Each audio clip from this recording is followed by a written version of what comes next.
Ready? 3, 2, 1. Hey guys, what's going on? And welcome to episode 232 of the KBMOD podcast. It is April 17th, 2016, and yeah, it's another cast. It's good to be back. I was away last week in California. You were away for a surprise. That's why we couldn't. I was. We couldn't reveal why you were gone last week. We could not reveal it. And I was in California for Sark's 40th surprise birthday party. So it was a lot of fun. Yeah, it ended up being a good time. Got to hang with Enfen, got to hang with Sark. You confirmed that Nick Fenton is still alive. He is alive, 100%. Somebody has not killed him and is using his skin to post on his social media. He is 100%. Because sometimes when I see him tweet, I just think that like he's being coerced by his captor to still look like he's normal. But I can confirm. I stayed with him. It's not like Invasion of the Body Snatchers. It's definitely him. So. It was a good time, but I think around this time I would have been headed to the airport, and then I was on one of my 2 red-eye flights where just a quick rant. On my first red-eye, for some reason I thought I had a window seat on both of them, and for some reason I had a middle seat. I don't know how this happened on my first red-eye. That must have been a major oversight for me because I thought I picked my seat. So this guy comes in, sits next to me. It's like a 3-hour flight. He gets up twice on a 3-hour red-eye flight to go to the bathroom, making me wake up the woman next to me twice. We were both very miffed, very upset. Because I was like, the first time I could understand, like, maybe he's got diarrhea or something. And I was like, okay, like, that's the only way. And then the second time, and he wasn't even that apologetic. It was almost like, he was just like, oh, yeah, he's just like it was normal. And I was like, if you have a fucking window seat, your job is to not be that person. That is my nightmare. That is my nightmare. It really was, dude. I didn't sleep on the whole, and then the other flight, I slept maybe like an hour. So I was like a zombie. It was like, anyway, like 13 hours of travel. I was just fucking dead. But yeah, and so he ruined the whole flight for me. I couldn't get comfortable. Like twice. That's why, like, even though I love the window seat, that's by far where I prefer to sit. Oftentimes I will book the aisle just because I don't want to be that guy. Like, I just want to avoid the hatred of the people sitting next to me. Exactly. Yeah, no, and that's what I'm saying. Like, either go window if you know that you can stand it, and if you can't, you go aisle. And but yeah, anyway, so that was real frustrating. But anyway, yeah, but it was a really good time. Sark was super surprised. We did like a double surprise to Sark. So there was the surprise party, which I had no idea about, and then after that initial shock wore off, we played some music. Nick and I played a DJ set. And we had like a speaker set up and everything, but I was hiding behind, like, the way the party was set up. The music was behind the garage, so I was hiding behind the table. And then I got on the mic and I was like, I would like to welcome everybody to Sark's party anyway. And let's just say, Mr. Sark, he gave a heartfelt thank you, and I think legend has it he may have almost teared up, which never happens. Man, so, it was a good time. You made a 40-year-old man cry. Yeah, I know.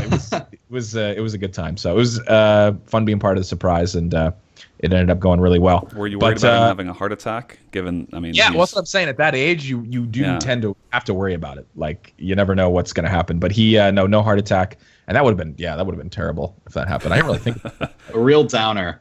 It would have been a real brutal birthday party. But yeah, could have moved the DJ set to the hospital. Yeah, exactly. Keep the party going.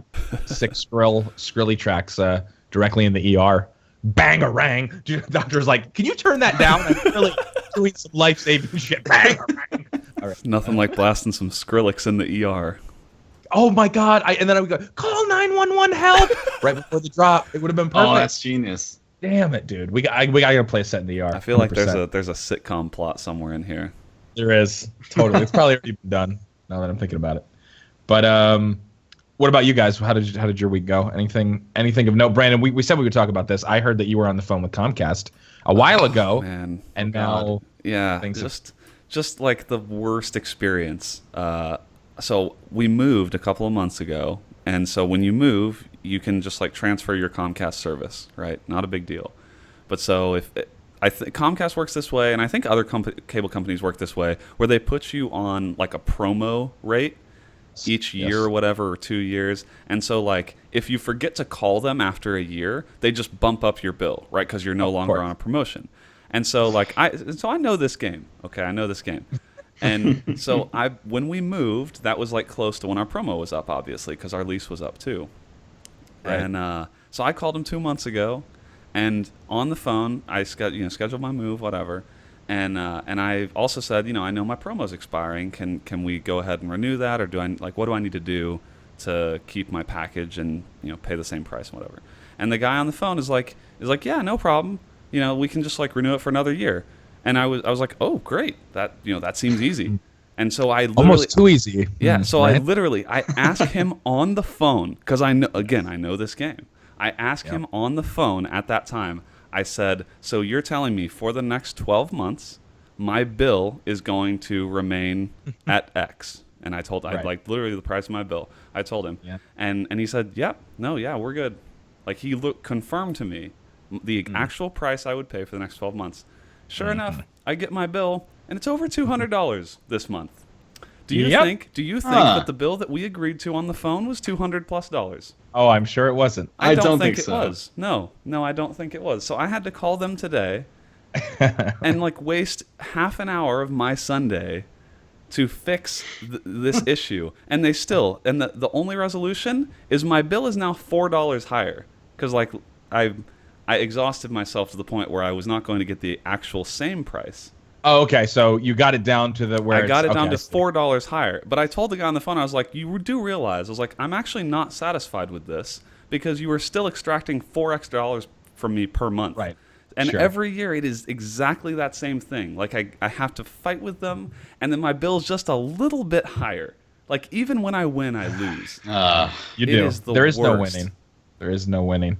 So sorry to rant, but that was I was having a nice Sunday, and then I decided to you had to call address Comcast. that, right? Because I had to do it at some point. I knew it's on my to-do list. I'm like, I have to call them and fix this, but it just makes your day worse. I remember a bit ago at the college I go to currently, there was a career day? They had a bunch of booths set up with different, job opportunities, things doctors, whatnot. And I remember for some reason, there was a Comcast booth, and it was completely empty except for the one guy standing behind there. It was unnaturally empty, where there were 5-10 people at every other booth. I just thought, this is about right. All the tumbleweeds blowing by and heard the crickets. Yeah, the guy's just on his phone. Yeah, so I have Fios, which I've been very happy with. I've had almost no issues since having Fios. I think I have whatever, I don't know if it's 80/80 or 100/100. I have whatever the highest is. But Verizon right now is all their workers are on strike. So I haven't had any I'm just I'm terrified if something actually happens, if something goes down.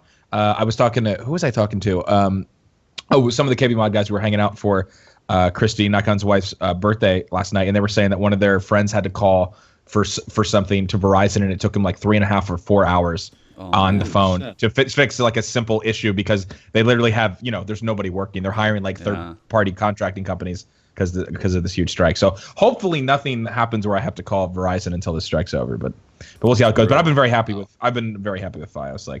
It's basically given me years back on my life, because I dealt with the Time Warner Comcast shit for 3 years. It will actually take years off your life. There's no worse feeling than having to call and know that you're gonna. The only way you can get anything, the only way you can get anywhere, is just getting unreasonably angry. And so I have to work myself up into this state where you do. I'm normally, even when I'm mad, I'm not I'm not raising my voice or anything, but I have to work myself up to get into the state of mind to fight with the loyalty support reps. It's terrible. No, you really do. But the thing is, the saddest thing, especially when it's when you're for a while, when I was having all these issues and I was on the phone, I'm not kidding, with 8 or 9 reps a day, by the 5th or 6th time, it's honestly a level. It's almost it's what they should do. It's torture, right? So we talk about torture is wrong, but if they had something where it wasn't physical and they were hey, listen, you're gonna have this internet problem and your internet's never gonna work properly, but we're gonna make you keep calling, and you're just gonna have to keep cycling through reps, and they're gonna ask you the same questions over and over again. Have you unplugged it? And you every time you just keep hoping for the lottery of somebody that has any semblance of what the fuck they're doing. Yeah. That it truly, it's it just breaks you down to the point where I would start out mad, and by the end I was literally I just wanted to jump off my balcony. I was there's no hope. I will never get this resolved. I will never get this resolved. And most of the time I didn't. And then sometimes all of a sudden it would just magically start working again for no reason. And you'd be like, okay, Well, that's good. Of course, they don't throttle you either. That's the one thing that they'll tell you all the time too. Even though I could see myself getting throttled at the same time every day of the week. But anyway, sorry, you're bringing back all these repressed Time Warner memories, Brandon. I know. I didn't mean to go down this path. I'm sorry. Yeah. But anyway, I'm sorry that you had to go through that. That's not fun. Well, hey, look, I'm just paying $4 more a month. So next year, that's good. Next year, it's like each year you just pay a little bit more, just a little bit, right? It's like it's death by 1,000 cuts. It is. That's a good way to describe dealing with American ISPs and the fucking monopolies they have. Okay, so you dealt with that. What about you, Katie? How did your week go? Anything? Actually, before we go there, I will tell you something nice that happened, or maybe it's nice. I don't actually know yet. But we were talking before the cast that I went to Fry's today. And I was trying keyboards because I've been looking for a new mechanical keyboard, and so Fry's has a whole bunch of them.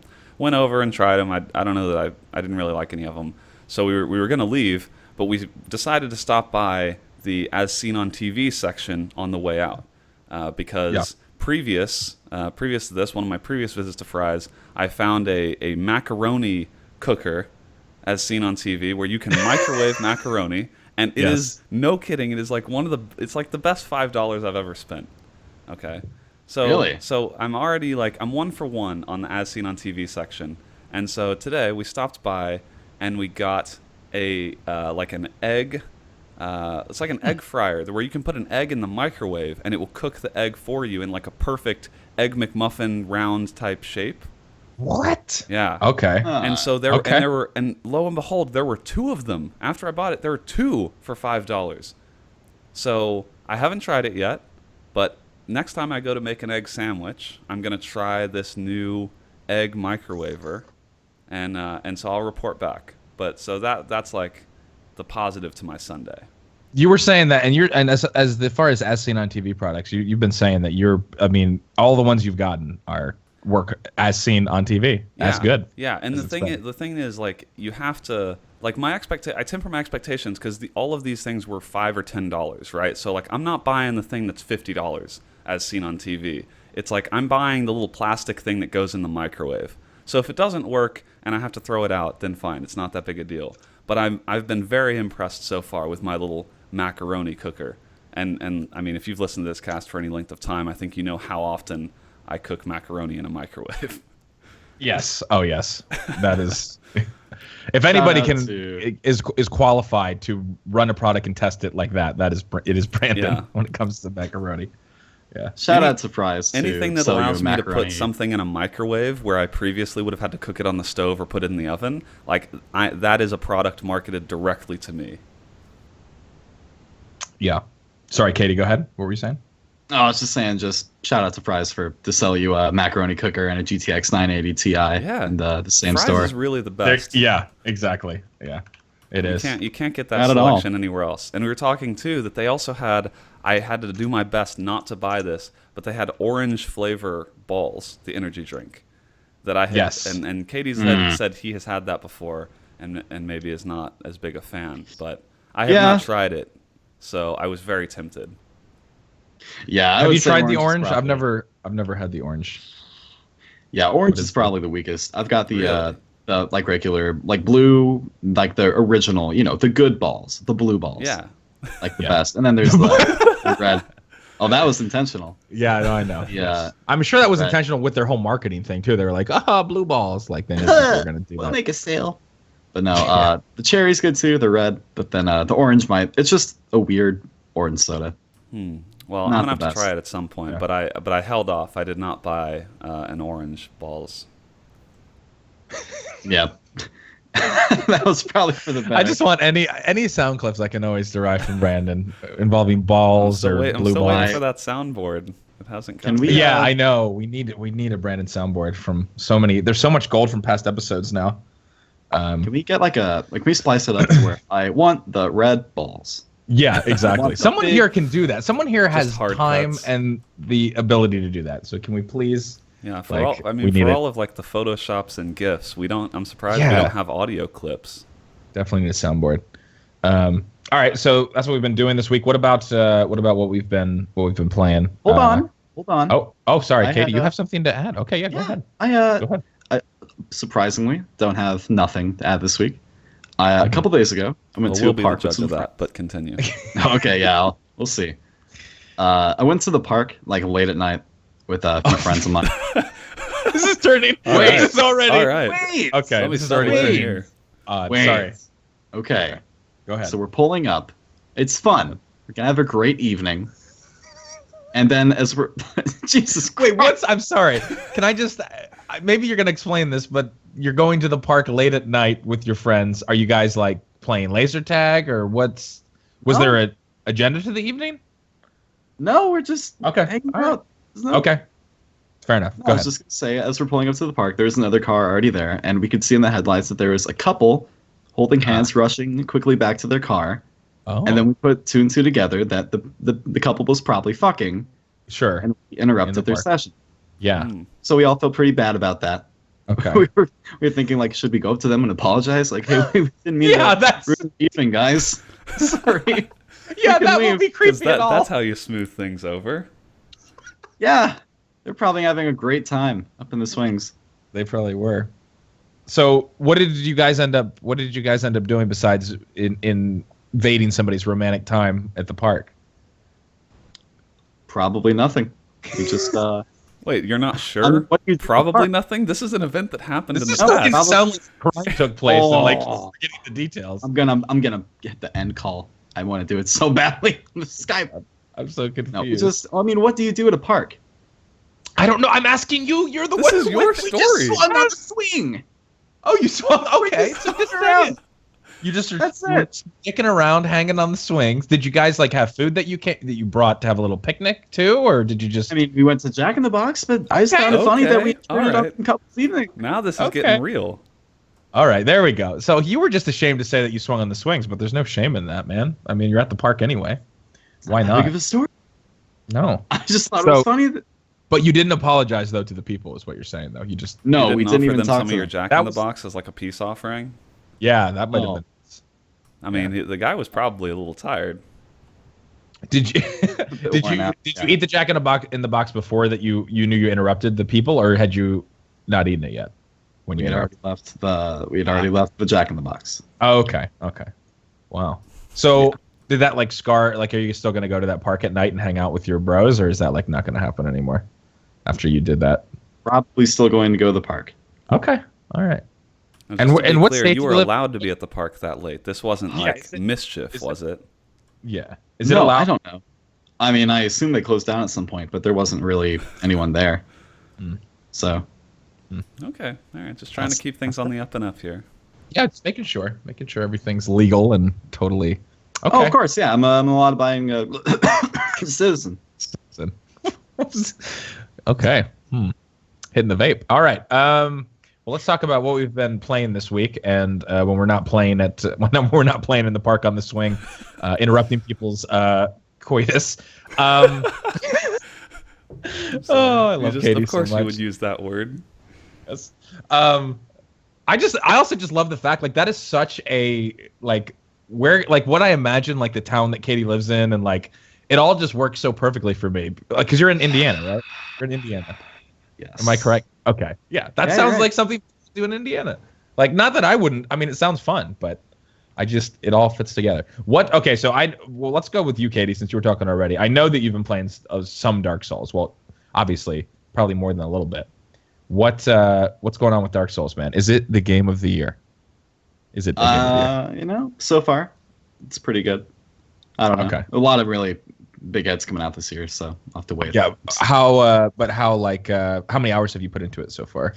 I think I just passed 60, which isn't like crazy, but yeah, I've beaten it. It's I've been doing mostly the PvP. It's pretty fun because of all the different like gestures. You can just invade a world with like 4 other people in like a fight club, and you can just lay down next to them like that gesture. Okay. It's so weird and fun.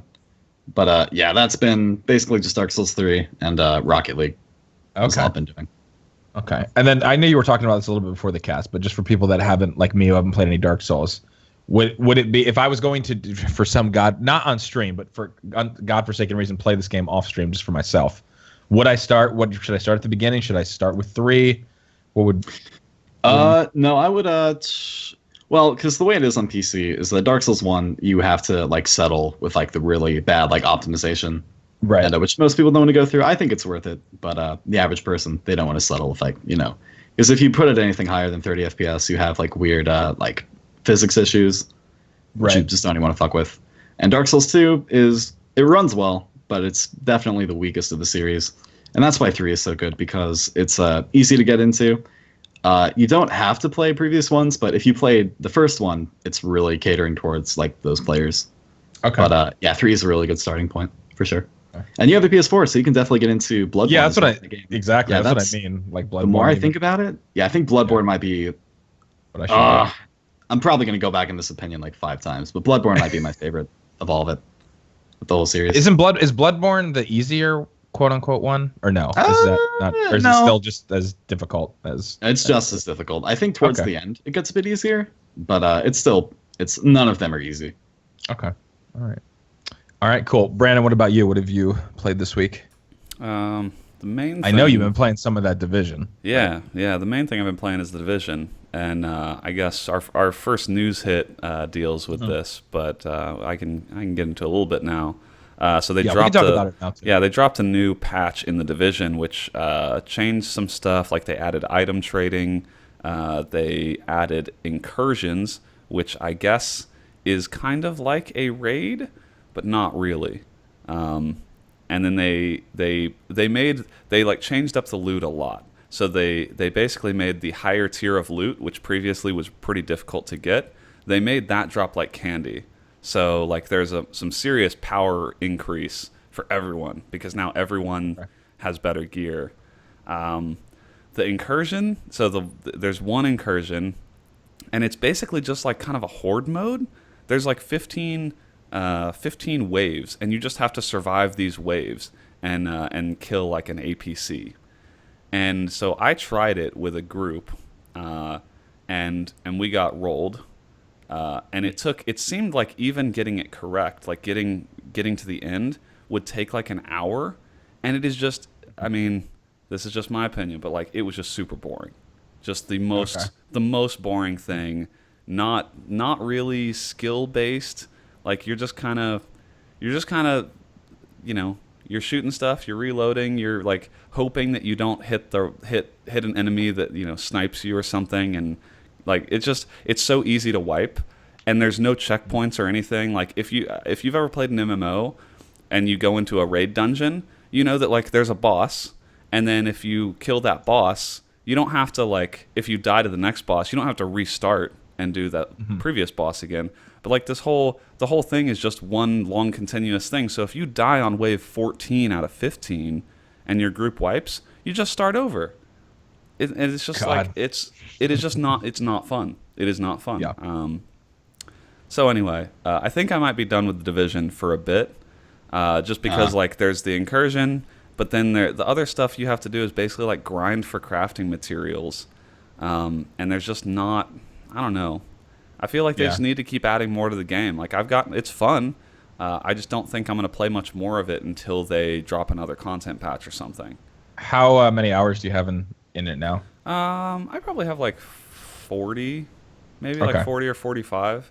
I mean, I've gotten a lot of fun out of it. I think it's worth the purchase. Yeah. But they're trying to do something with endgame that I don't think is very novel or creative or fun.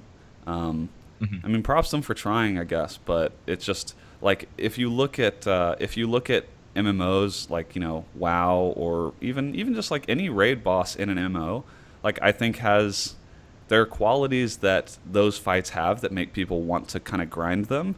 The incursion, when I played it, I was like, I don't want to grind this. Yeah. And sure enough, like so, getting into this first news story. Well, you haven't gone yet, so actually, maybe we should hold off. No, I mean, no, we can just go talk about it now, and then we'll just cut it. We'll just start with the second news story, because it's fine. So people have been getting around this boring fight by like there's an exploit that allows you to kind of I think you get behind the APC or something, like you kind of glitch through a wall, and you just like spam grenades or something. Like apparently it's super boring, but like you can finish the fight in 15 minutes by just brute force glitching through this wall. And so like basically all of the people that are grinding the game have just been doing that. And so apparently, like, I guess Ubisoft has said they're going to punish these players or something who have exploited, but I don't know if they actually will, because I'm betting it's a lot of players. Like, probably all the players that have the best gear, I think, have been kind of exploiting to get there. But it's like if Ubisoft doesn't fix it, and the fight is pretty boring on its own, people are going to exploit. Like, that's what happens. Exactly. It doesn't sound like the exploit is particularly difficult. It's kind of just Anyway, they like, good try, I guess. Item trading is nice. That's like something they should have probably had from the beginning. But I think probably swing and a miss with the incursion, and so I'm probably going to put it down for a little bit, especially with the new Hearthstone mode coming out in the next week or so. I'll probably jump back into Hearthstone a little more hardcore. But that's pretty much all I played this week. Okay.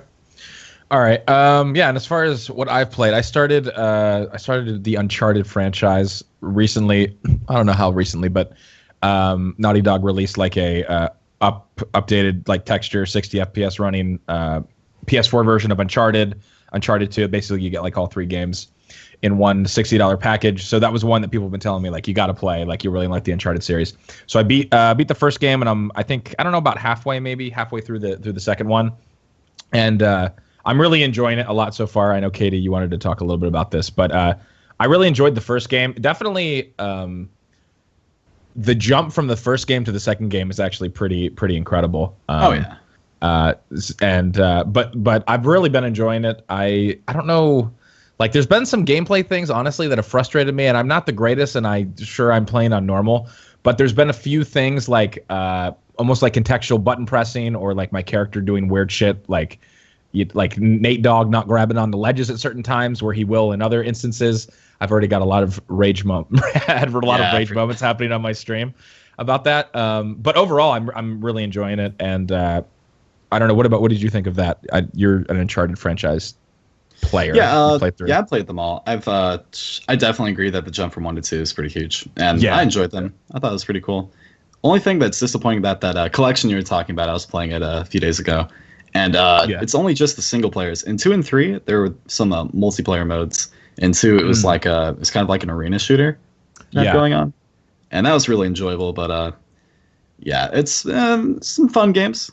I enjoy them. Yeah, they're definitely like it's Indiana Jones popcorn, unbelievable story. You know what I mean? Like exactly. Everything. I can't believe he made that jump. Exactly. Oh, he just barely got out. Yeah, I said I need to make a compilation of every single time Drake almost falls off a ledge and gets grabbed by somebody, or you know what I mean? I was like, I would probably be like 2 hours long, actually, no joke, in all the games. But really, really cool. And I'm basically trying to get ready for Uncharted 4, which is coming out end of this month or next month. So hopefully it's May. It's in May. Okay, yeah. So next month. So we'll be caught up with that. So I've been enjoying that. It's been fun, and just some CS here and there. But I'm having a lot of fun with it. The game's fucking just gorgeous, though. Like I 2 continues to blow me away with how pretty it is, and then people were saying, well, wait till you get to 3. So I'm not even mentally prepared for how good. I mean, I felt the same way when I played The Last of Us Remastered on the PS4, like 60 frames, and like how fucking beautiful that. Oh God. Anyway, I know this is a PC podcast, but let me tell you, it's nothing PlayStation. Can match the graphics of the PS4. Of the PS4, the PlayStation powerhouse. Can when a game's made for it properly, can really do some wonders. So I think that's it for me as far as stuff I've been playing. I'm sure chat will remind me if I forgot something. But anyway, the train section, chat's talking about the train section. The train section, which is fucking really cool. But my God, even I was just getting my ass, dude, kicked, because it was like I was having moments about the beginning of the game? Or? Towards the beginning, yeah. Well, so no, not the prologue, but it's basically to the point. So it starts off with you start off with having the train just crashed. So it's later in the game when you're actually figuring out how you got to that point where the train's been crashed. Oh, yeah. So running across the top of it and all that. It's like a long level. Like you fight a helicopter. There's like a lot of shit going on. Anyway, dude, I probably I wiped there in so many different ways, so many different times, to the point I was just like rage, like trying to complete it. And there was one point where I finally got past a certain part. It went to a cutscene, and no joke, KD, the game glitched and it killed me while a cutscene was playing, and I don't even know what happened. Oh I heard the death animation. I have to clip it. I'm gonna put it on YouTube. But like, I was like, look, guys, it's not even me. I don't know what's happening. Like, there was some really bizarre deaths, and a lot of it was like where I would do a jump like one way, and he would grab onto a certain part of the train car, and then I would do it again, and he wouldn't do it. So, I'm not gonna say like it's always the game, but sometimes like I was just like, it's so infuriating because I'm like, I don't know why it's doing that, but yeah, it's definitely a bit finicky. And there are a lot of times in those games that they just hit you with just a gauntlet of stuff to go through. Yeah, there's just like, it's a little bit overwhelming. But yeah, so that's been good. Are you gonna? I'm assuming that you're gonna play the new Uncharted because you got a PS4. So yeah, I don't think I'm gonna pick it up at 60. I think I might wait or go to your local family video to. Yes. Might see that. Yep. I'm definitely probably gonna pick up the multiplayer. Maybe we could play some co-op sometime. Yes, we need to. I'm totally down to do the co-op there once you awesome. Get up. Definitely. Sure. All right. Well, let's jump into some news. We already talked about the fact that Ubisoft was going to punish players who exploited the Lost Incursion boss glitch. And also, I don't know if we said how long. It looked like they were getting hit with like 3-day bans or whatever. But they said that they could wipe their stats if they really wanted to.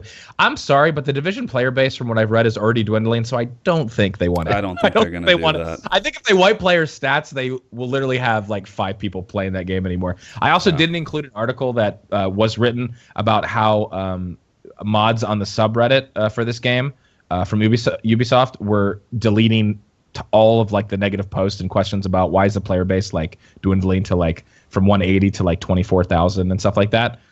So anyway, I didn't put it in here, but I just don't think they want to do anything to antagonize people any more than they already have. Yeah, I think it's kind of like they have to be real careful with the punishment they dole out, because the people they're going to punish are the people that are playing hardcore, right? Exactly. So that's like the risk you run, is you punish people and then maybe they stop playing, and then your player base continues to fall. Exactly. Yeah. There's really no easy way to, I guess, to deal with that at this point, but. All right, so we've got a little bit of maybe a trigger name for some people. I know for me, not as much for Brandon, but Dean Hall, his RocketWerkz company, has released a Vive exclusive. The game is called Out of Ammo, and it is a Vive exclusive. It kind of looks like, I don't really know. It kind of looks like a Minecraft. Man, I don't know. Minecraft like first person, but you can like change perspectives. If you've heard of that game, Unturned, yeah. It kind of gets a similar look too. Yeah, and okay, so I'll just read the description of it. Out of Ammo is an intense virtual reality strategy game for the HTZ Vive that puts you in the commander seat against wave after wave of soldiers. It's built exclusively for the Vive. It uses motion tracking, obviously, all that stuff. You can even directly possess your units to directly engage the enemy, making use of cover and preparing your magazines carefully so you don't ... run out of ammo. Yes, there you go. There's the title. So anyway, it's actually gotten pretty, from what I've seen, it has like okay reviews so far.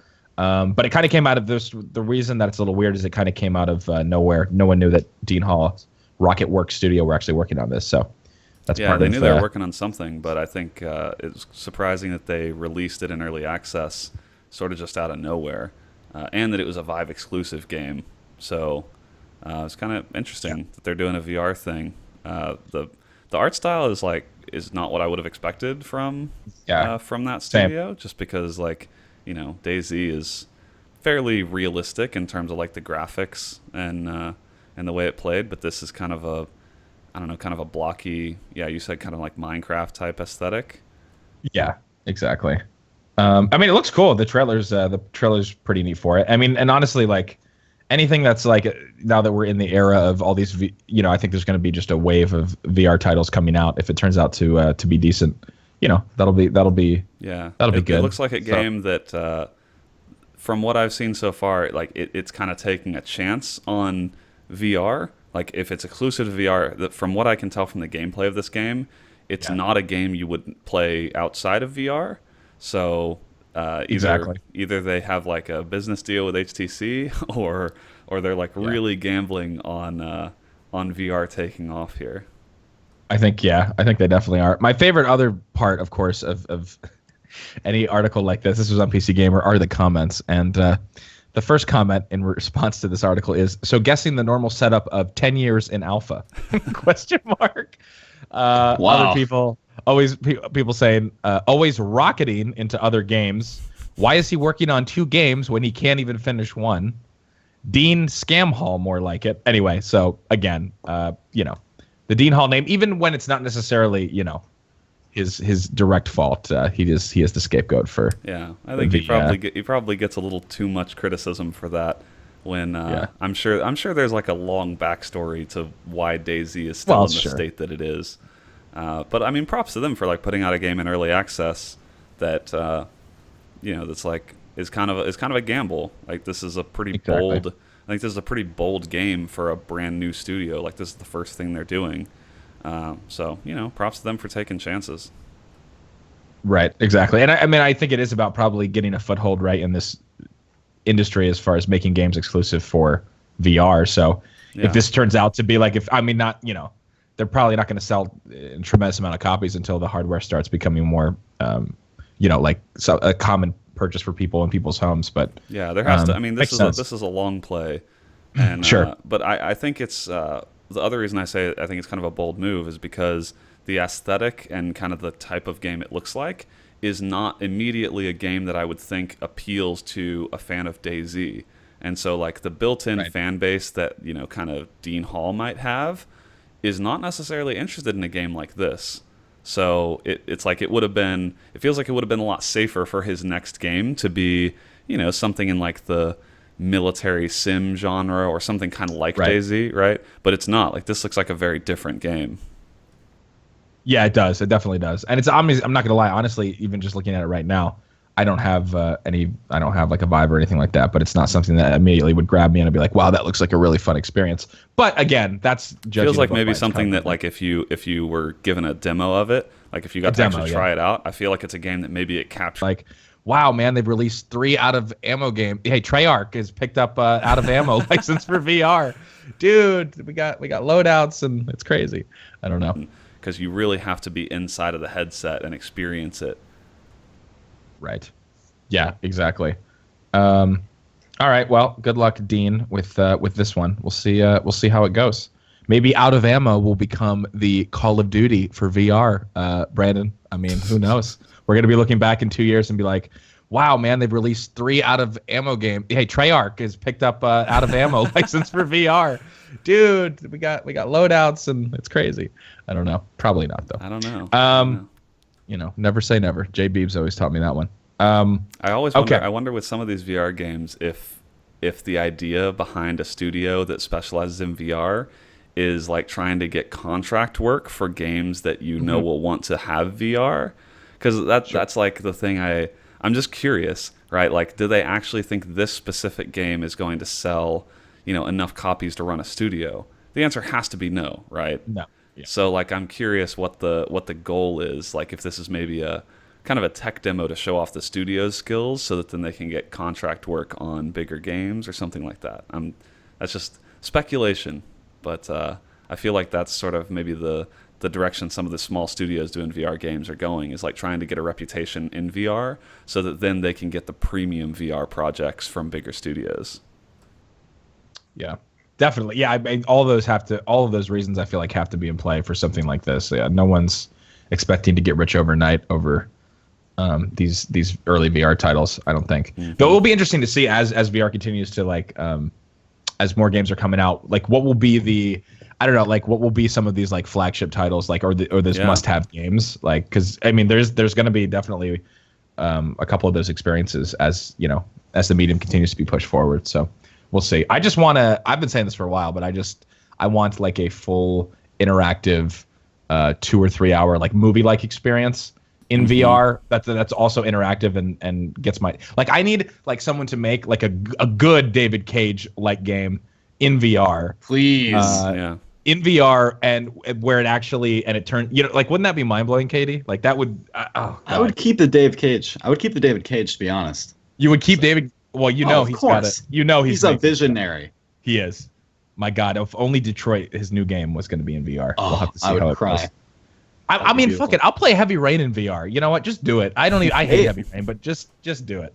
I don't even care. Oh, wait. You hate Heavy Rain? Wow, Katie, we're going to have an issue. No, I love Heavy Rain. Do you love it ironically or unironically? I really enjoyed it. I thought the story was awesome. Oh boy. Oh, I We can't do triggered, this. didn't I? We can't do this right now. It's okay. This is like 1886 Jason. for me. This is Oh, is it really? It is. What'd you think Yeah, of Beyond Two Souls? Did you think it was better or worse than I Heavy thought it Rain? was definitely better. I thought it was definitely. Oh. Yeah, I thought it was better. I thought like acting, but I still didn't. I didn't think. I thought the story was totally incredibly convoluted and retarded at the end, which I thought. I agree. Anyway, Definitely. I can't do this. I can't do this right now. But we'll do this at another podcast time. sometime. It's fine. We'll literally have to have a cast dedicated to our opinions on David Cage. We could definitely keep it going for a couple hours. We could.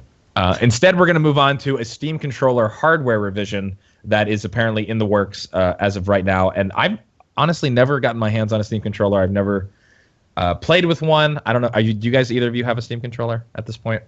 Or tried one?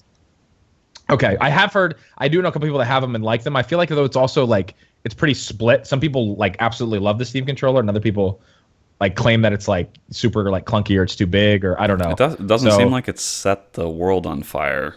No. You know, like I think especially given that what we heard about it from the beginning is like it's going to be so different and like it's kind of, it feels like it has not really made that big of an impact. Like it's just, oh, that's a thing you can buy, but no one's like, I feel like no one's talking about it. Yeah, exactly. Which again, maybe that's why we're looking at these hardware revisions. It says could be in the works. This isn't 100% confirmed, but apparently there's over 400,000 Steam controllers out there at retailers or in the hands of customers, and a timeline hasn't been specified. But they did at a GDC presentation. They talked about it's not so much any like new functionality, but they're saying that they might change the look and feel, which again seems to be one of the things that people that don't like it are saying they just don't like the way that it feels. So I can think tell it's by like looking at it. they're trying to, I feel like they're kind of fixing something that's not broken. You know, like people use Xbox or PlayStation controllers, and I think generally speaking, people are happy enough with those. So I don't have any desire to buy one of these because I already own a controller and I just don't need, like I don't need to test a new controller and like hope that I like this control scheme it has. Exactly. Yeah, and that's and that I think that's also the reason that I haven't bought one either. Like I even have I'm using a really old, I need to upgrade to the Xbox One controller because my Xbox 360 wired that I use for like PC games, that especially third person ones, like the sticks are actually starting to like lose all sensitivity, so it's annoying. But even that, I've used that for so long and it's worked so well for me that you're right, like I haven't looked, like I don't look at the Steam controller and go, oh let's totally change how I feel like I would normally. You know what I mean? Like with the touch. It's like keyboard and mouse works well for a certain type of game, and controllers work well for other types of games. And like if you have a keyboard and mouse and an Xbox controller, I feel like you're already kind of covering all your bases. Like what is the Steam? Where does the Steam controller fit in? You know, because like if you don't like if you're playing a first person shooter, keyboard and mouse. If you're playing a MOBA, keyboard and mouse. If you're playing like Rocket League or racing game or something, like the controller you have already works. So I haven't seen a place where I'm like, oh, the Steam controller would be perfect for this game.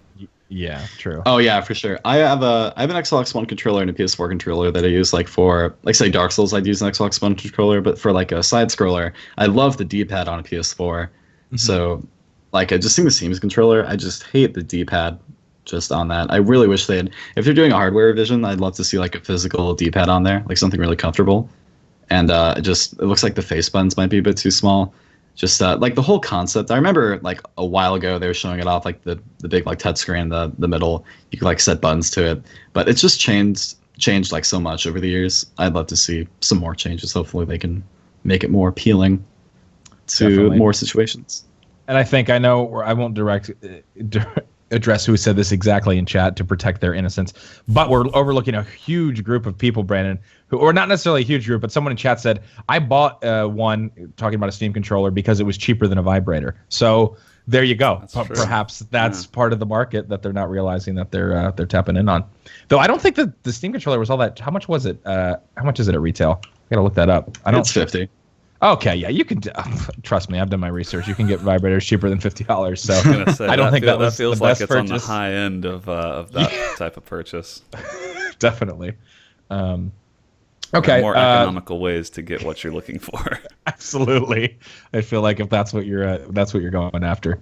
Maybe it's also the shape that maybe they really enjoy the shape of the Steam controller. That's true. Maybe you get addicted to that specific shape, and then you can't help yourself. You can't go back. All right, so we have a couple news in the quick hits, but as far as in kind of more longer form discussion, we have to talk about this fact. So the game Rust, the game that Brad's not on this week, but he should be back next week, has sunk many hours into, and it's kind of admitted that it's been a big time sink of his.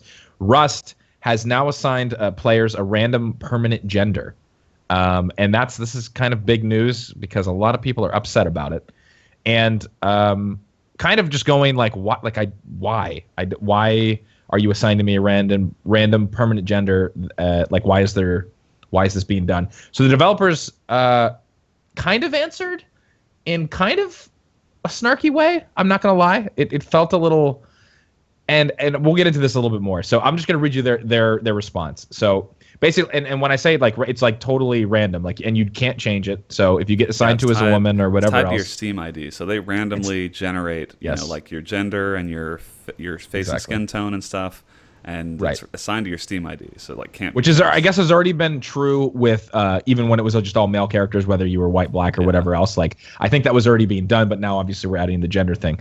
So this is what the devs have said. They said, we understand that this is a sore subject for a lot of people. We understand that you may now be a gender that you don't identify with in real life. We understand this causes you distress and makes you not want to play the game anymore. Technically, nothing has changed since, and then this is where I'm really going to have to question. Since half the population was already living with those feelings. So we're going to get into that in a minute. The only difference is that whether you feel like this is now decided, the only difference is that whether you feel like this is now decided by your Steam ID instead of your real life gender. So there's a couple, the thing that stands out with me here is I go, okay, so what they're saying here is that 50% of people that play Rust on a regular basis are females. And that's kind of where, in the comments of this article, people are like, where are these numbers? Not denying that there are girls that play this game, but for the most part, and for people that put a lot of hours into this, they don't seem to be coming across women near as much as the developers would say. And 50% is a pretty, like, that's a pretty big number. So people are just like honestly miffed by this. The way I read it is when he says half the population, I feel like he's talking about Earth and not the game population, but maybe. Okay. See, that would be. That's how it. That's how it read to me when when I listened to what you said. Interesting. But yeah, I'm so sure I didn't. I took that as game population. You might be right. He's probably talking about that. Would make more sense to me.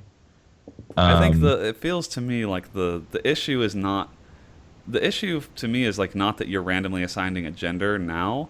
It's really that, like, is this the best choice for your game to assign these things and not give people a choice in the first place? Because, I feel like it's maybe maybe ideological thing. Like, you should, you don't get to choose who you are, and this is like a, life simulator, and so you have to just kind of like deal with what you're given. Yeah. And so, like, I can kind of understand it from that perspective, but it's also a game, and people want to play games. Like that they're going to enjoy. It's an escape. With. Like we're all living the life simulator. We've all been rolled. Our Steam IDs, which are our lives and our fucking chromosomes, which we can't control, right, have already happened.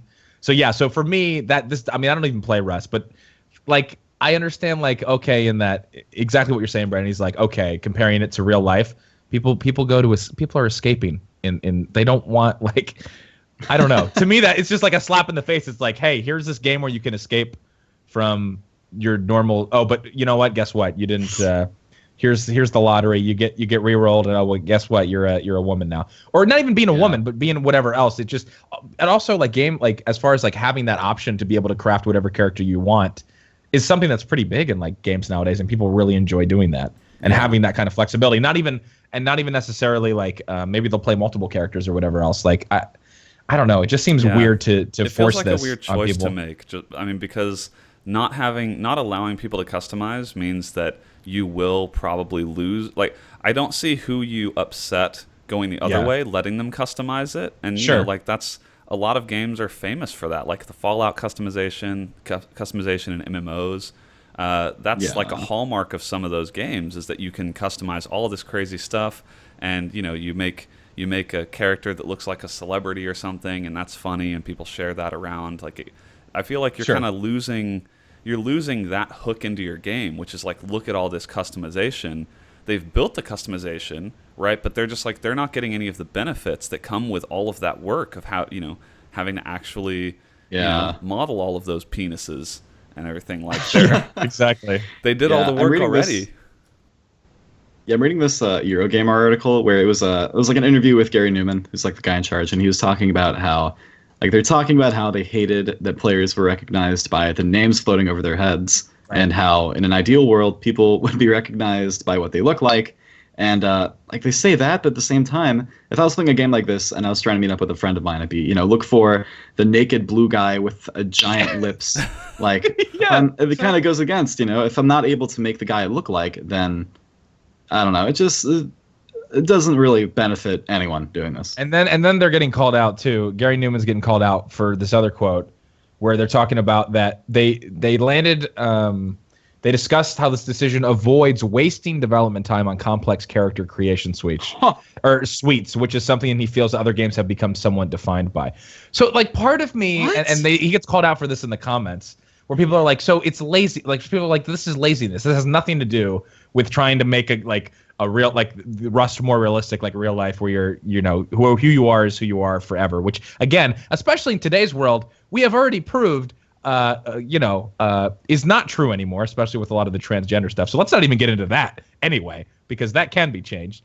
But and saying that, like, it's wasting development time on complex character creation suites, which I feel like I don't know. In a game like this, I feel like you're going to force people to like play the game differently. Like, let's say that you're a male. But like in MMOs, some males want to play as females, right? Some want to play as males. Like, they want to create the character that embodies the way they want to play the game, and like Rust is making that decision for you, and you don't know what that decision is until you've bought the game and loaded it up.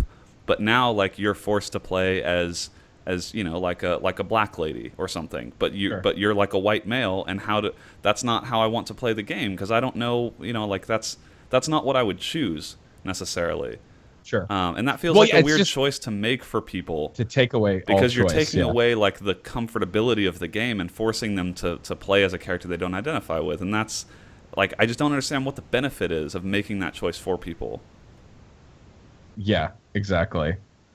Oh man, and the only anyway, there's comments and like there's people on both sides of it. Some people just being like, making this into like that it's because all of these angry, it's like, all of these angry males, like, they're hating because like it literally has nothing to do, from what I'm seeing from the outrage, it has nothing to do with the fact that women are in the game at all. It has to do with the fact that there's no choice given, and if their character is rolled as a woman, or if they whatever else, like they just want the option. So like it'll be interesting to see. You play the game really differently as a man versus a woman. Like, I remember in Star Wars Galaxies, my main was a female, and like, I actually kind of regret that, because people would assume I was a woman, and that was like kind of weird. But you get used to it. But like, I chose to play that way, right? I chose to play a female character, but I wouldn't necessarily, like, I don't want that choice made for me.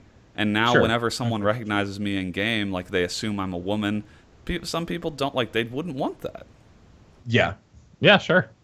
Yeah, or vice versa, whatever. Like, if you're a female playing and you get a male character, like, I mean, it works both ways. Like, it's not just, I don't know. The chances that you get a character that you would have made yourself are like zero, right? It's not, the random assignment is going to be probably vastly different than you would have chosen, and if you're lucky, it's like slightly different than you would have chosen. But that's like, I just don't see why.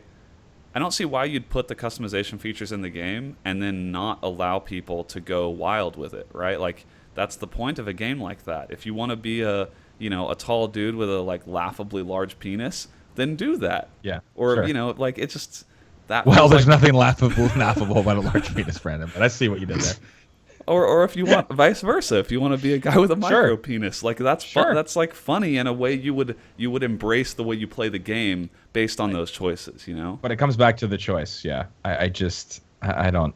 Anyway, personally, I don't really see the point behind it, other than maybe they really do think this is going to change Like this is like I almost feel like it almost kind of feels like the I don't want to say holier than thou, but kind of like, oh, we're so artsy, and this is a decision. Like look at and it's just like vibe.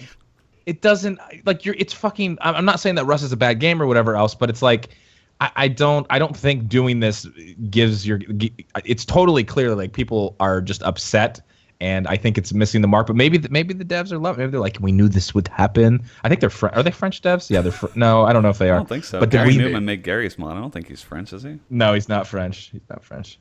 That's right. I don't know why I got French. Where did I get French from? I don't know. Oh, it's because it's Face Punch Studios. You just wanted the accent. You wanted the accent. I wanted to be deep, and I don't know. Yeah, I'm just so look. We'll if I want to role play in Rust as a man with a micro penis, something I cannot identify with in real life, clearly, yes. I'm not going to get a new Steam account to try and re-roll to get my micro penis. Right? Yeah. Oh God. Sure. Like how many times? Like re-rolling. Like yeah, you know, maybe you could buy. Maybe you can buy a re-roll ticket on the Steam Marketplace for like I will only respect Rust if they come out with penis microtransactions where you can change your dong or whatever. You're also your vagina. So they're really and your missing meat the mark. That's here. genius. They're really missing the mark. Is you can get the community involved, right? And TF2 sells hats. Rust can sell labia and micropenises. 100%, and then design ones that are tattooed, made by the community, just like Steam skins that get voted on. Like this is anyway. We need to make a game that basically just rips off Rust and does exactly what we're saying if Rust isn't going to do it, and has the most insane. Like the game's actually total shit, Brandon, but the actual character customization is the most insane of any game of all time. Like I think that alone, honestly, like for how much people love character customization. Oh, someone's gonna steal my idea now. But literally make a game that has no substance other than running around, and maybe you do a few things, and it's like you just have. There's nothing really gameplay wise, but you have it's just insane for the character customization. You would sell a shit ton of copies. Maybe it would burn off after like 3 months, but you would be rich and you could retire. We need to do that. We need to make that game. We got to go in the other direction. This feels like an opportunity, Scott. It does. No, it really does. Like seeing how upset people are about not having character customization. We'll literally call it character customization or something. Yeah. We'll meme on it. Oh my God, this is such a good idea. All right, we need to stop now. We'll talk about the rest of this. We'll talk about it after the cast. But we're making this. Thanks for the idea, boys. God damn it, Katie's just hangs up. He's been taking notes the whole time. Oh, it's over, dude. Oh man. Okay, so let's get into some quick hits here.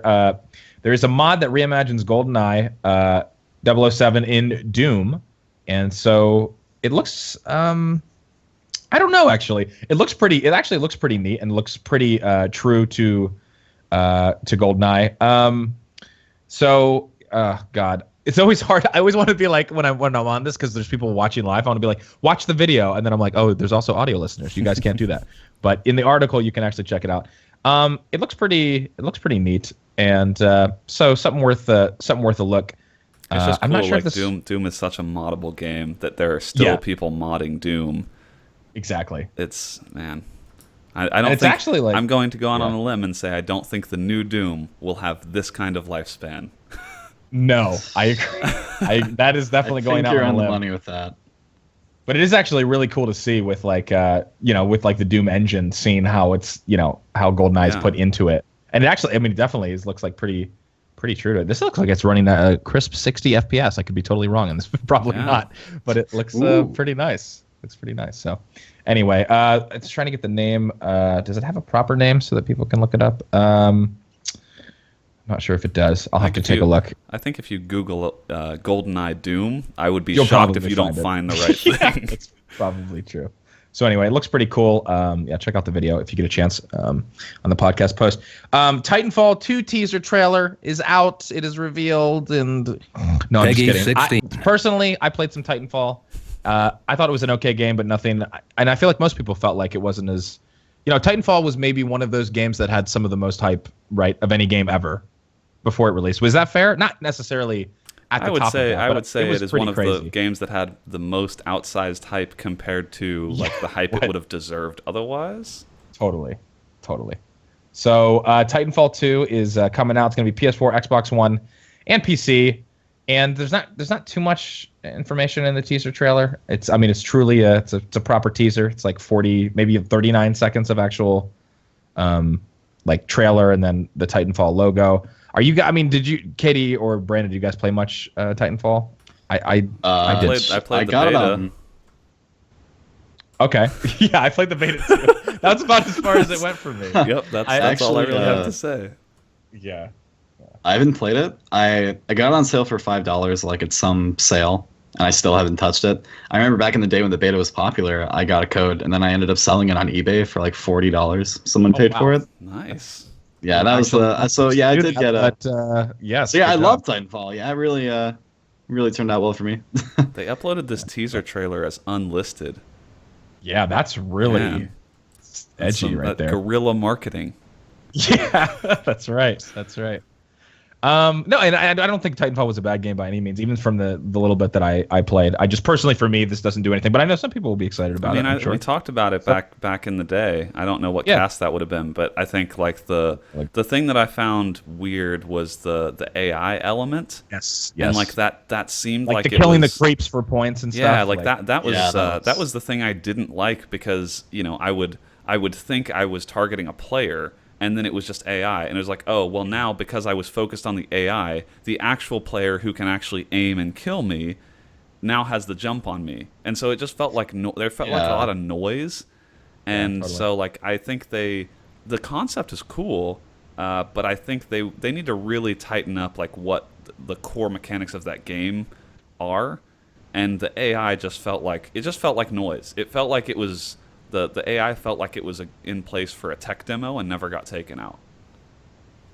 Right. Yeah, that's fair. No, that's exactly how I kind of felt about it as well. So we'll see. Who knows? Maybe Titanfall 2 will. I mean, maybe I think all of us knew it was getting a sequel, so it was just a matter of when. Yeah. And so they're revealing more in June, I guess around E3. Yes, of course. So you've been teased. Yeah, absolutely. I do hope we get a single player though, because I feel like they could do something with that. Yeah, I probably would have played a single player piece of Titanfall when it's just all AI and you can kind of just absorb the world. But that multiplayer, it just didn't click for me. Yep. Same. All right, 2 more quick hits we've got here before we jump into the new releases. ESL Cologne is going to be the next $1 million major. Valve has said. So it's going to be July 8th. So we had obviously the first $1 million major in Columbus. Obviously, Liquid won that. LG won that. Liquid should have probably won that. Did you choke there, or? Sorry, I choked. I choked on. Oh my. Sorry, my throat's constricting. But anyway, so it's exciting. It's good to see Valve putting a $1 million prize pool for CS:GO. We've been asking about it for a while. Like, where is this? Dota has these $1 million tournaments. CS is getting. Not necessarily as big, but it's starting to get to that level. So I mean, I think CS in terms of mind share is just as big. But the question is, like, the prize pools are getting there.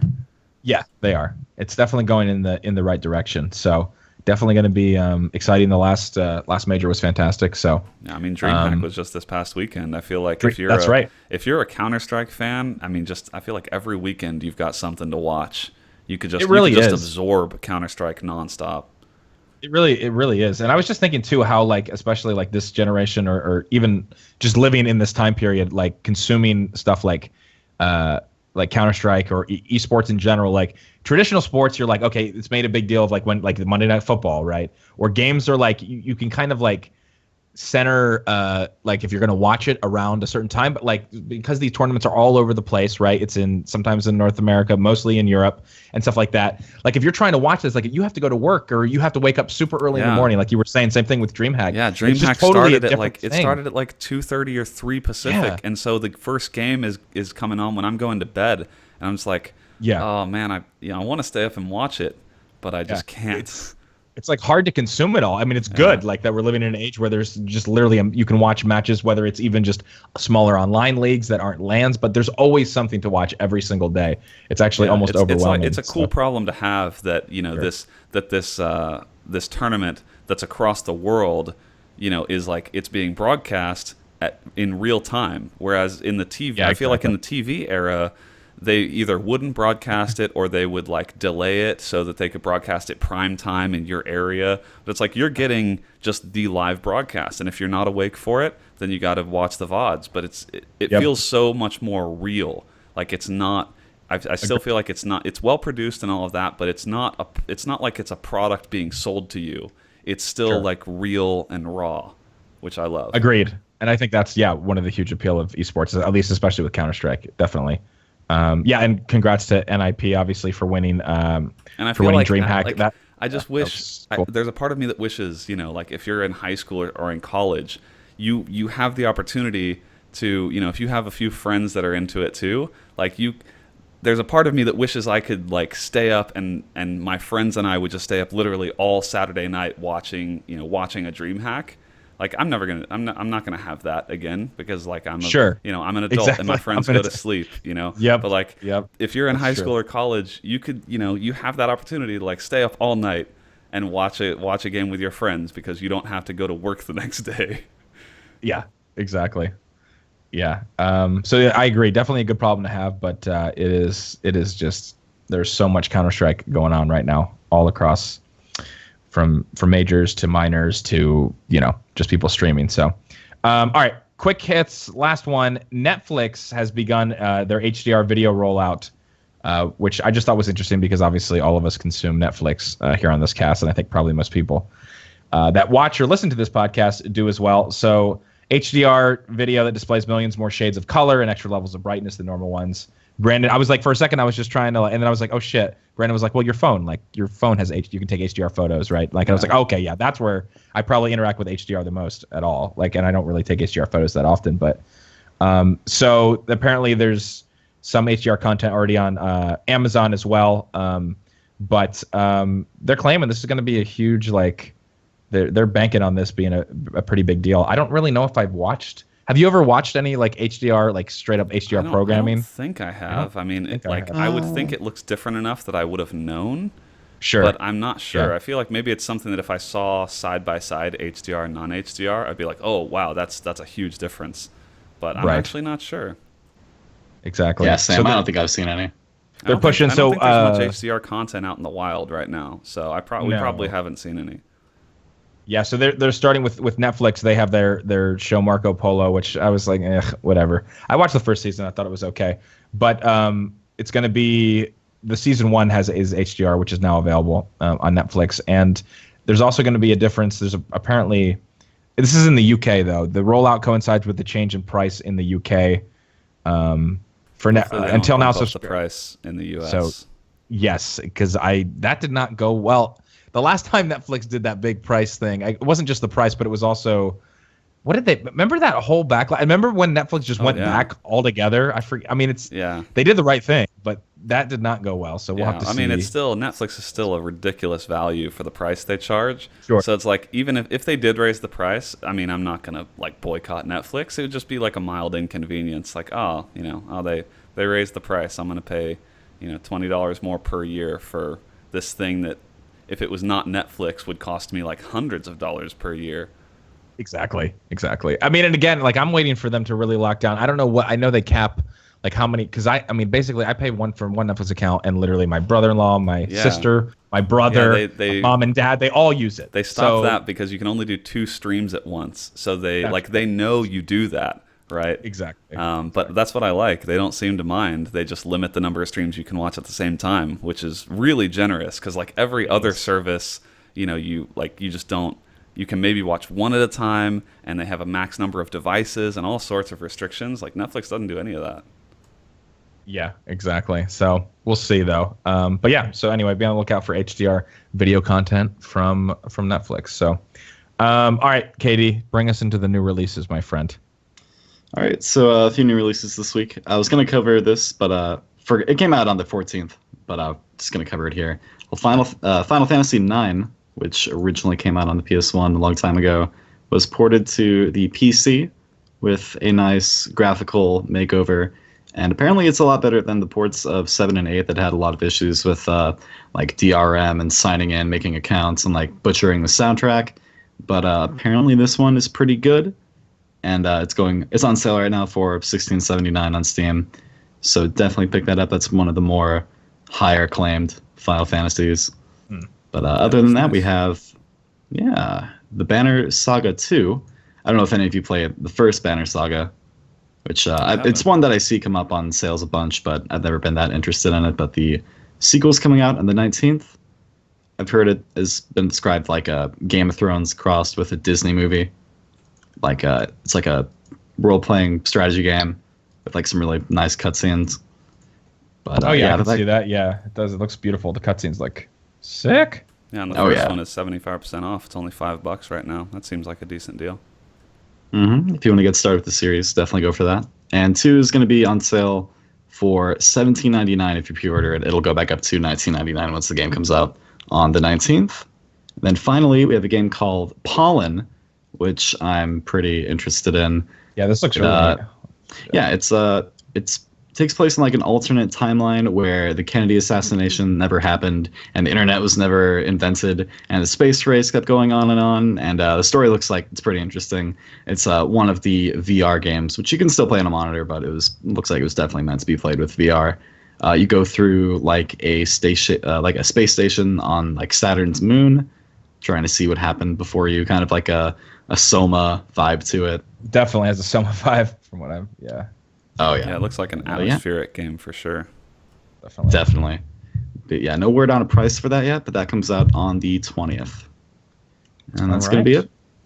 Yeah, so pretty light on the releases, but maybe all three of these seem like legitimately good games or good series. So well, I mean, Final Fantasy again depends on which one you're talking about, I guess. But there you go. At least a name people recognize. Sure, exactly. Yeah, it's not like a clicker or one of those like hentai. It's not like as I don't know, something else. What is it? A Soda Drinker Pro, whichever one came out. Nothing like that this week. All right. Well, let's jump into some viewer questions here. We've got Fat Attack 82. What's up, Fat Attack? By the way, what's the most rewarding skill-based technique? Example: strafe jumping, skiing, combos in FGs for you to pull off in a game. That's a good question. Most rewarding skill-based technique. Something I think of. I'm not sure how like Valve this is, but in Dark Souls, you can just quit out at any time during the game, and so really getting down the like exact like button menu or like what buttons you have to press to go like right the muscle through the menu memory end games. Yeah, the muscle memory. So if you're in like a boss fight or if you're about to die, you're gonna wipe, you just quit. Yeah, and you can load the game back up and you're in the same spot, but all the enemies have been like reset to where they are, and you'll be outside of the boss room. So your favorite thing is glitching, or not glitching, I mean it's allowed, but is essentially soft resetting your game so the enemies go away. Yeah, just to be clear, cheating. That is your most rewarding skill-based technique. Again, not sure how valid that is. There's some skill in the No, I mean, it's valid if you think it's valid. I just again want to double check that is your answer for most rewarding skill-based technique. Yeah, we can confirm that cheating might be the most rewarding thing I can do in a video game. So yeah, I'm trying to even think for me. I don't really. I'm trying to think even anything in CS. Like I'm not good at bunny hopping. I can hit a few hops occasionally. That's always fun. I think like old school bunny hopping was really fun, but they've taken most of the bunny hopping out of the game. Yeah, exactly. It's not anything like it was in Source or even before that. So I don't like. So I mean that is rewarding to hit a few hops, but I'm no Foon. Other than that. I'm trying to think. I tell you what comes to mind for like that's in that same realm as bunny hopping is like do you remember the old jump maps like Beanstalk? Yes, that's true. I remember that was super rewarding, like to get to the top of Beanstalk. Oh, those are the days. Yeah. I'm trying to think like even single player if there's like games that I like always came back to and played a shit ton. Yeah, not really. I mean just thinking about KD being like, yeah, cheating is my most rewarding skill-based technique that I have. Oh my god! But I know what you're saying though. I mean, it does like for the muscle memory so that you don't, because if you fuck that up, then you are going to die there, right? And then you have, you're just kind of okay. Probably a better answer I could have thought of if I thought about it for a bit longer. That's what came to your mind first. There is no wrong answer for these questions. That's the key, always. Yeah. It's a good example in chat. Aerials in Rocket League. That's a good one. Okay. I think mine would be. Well, I'll let you think for another second, Scott. Mine would be. It was in the example, but mine is probably strafe jumping from the old Quake games. Like I've put so many hours into like trick jump maps and stuff in enemy territory and in Quake 3. That's just one of my most favorite things to do is like master the movement in a game like that. So like strafe jumping and trick jumping in the Quake games is some of the most fun I've ever had. And there's even like I was never able to do some of the crazy stuff in Quake. But if you look on YouTube, some of the old like Quake trick jumping montages, it's like some honestly insane stuff, like just the timing and everything required to get around some of the Quake maps, specifically designed for trick jumps. It's just like it still just is crazy to me. I love watching those videos, even they're like over a decade old now. Yeah.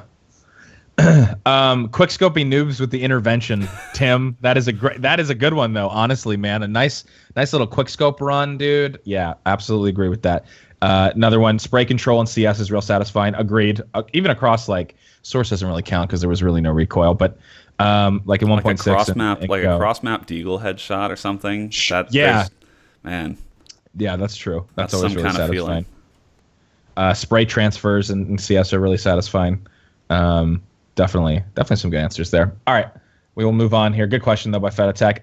Dad Booty asks us, why is a taco pie called a taco pie when it is neither a taco or a pie, but actually and casserole? Which I think he meant to say a casserole, but all right. I put this question in because, one, I had control over what questions went in the document, and my wife she was doing a cooking stream this evening and making a dish called taco pie. Oh, wow. And so taco pie is not a pie. Like it is more of a casserole. Like it's just got like Pillsbury crescent rolls. So, I mean, I thought this is like an existential food question of why a dish is called something that it's not, and I don't have a good answer because it is an casserole, in fact.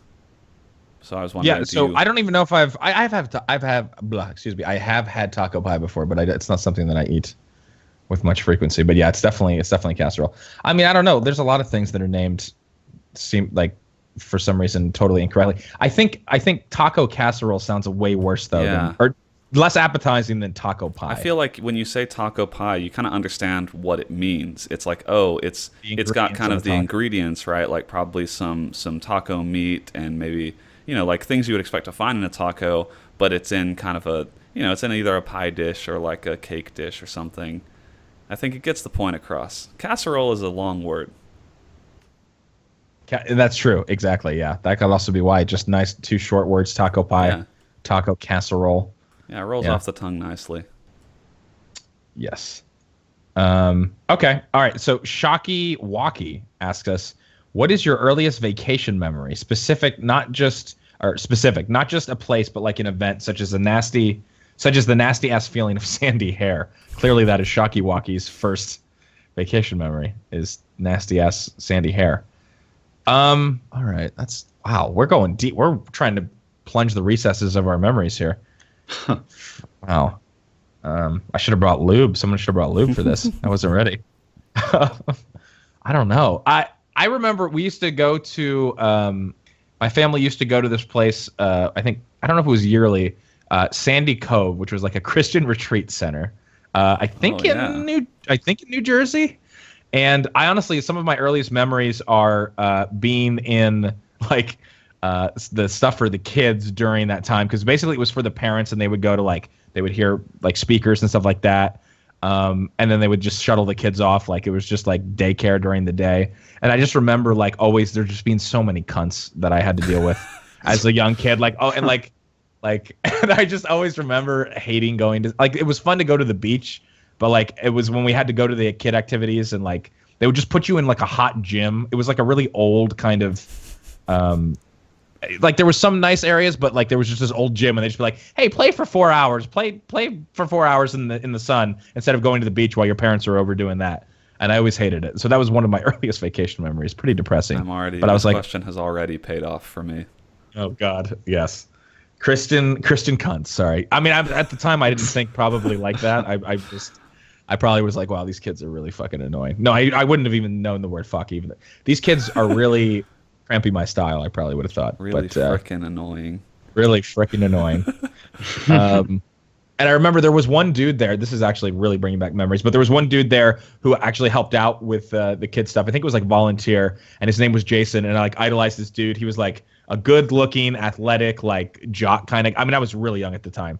This sounded like a sexual thing. It wasn't. I was just a young, impressionable kid, and he was like the cool dude. All right, so don't go there. But anyway, like I idolized him, and then he was only there like 2 years, and then like the third or fourth year that we went, he never came back. And it like just destroyed me because I would always like look forward and be like, there's this one ray of sunshine, Jason, who like he was cool to hang out with, and then he never came back.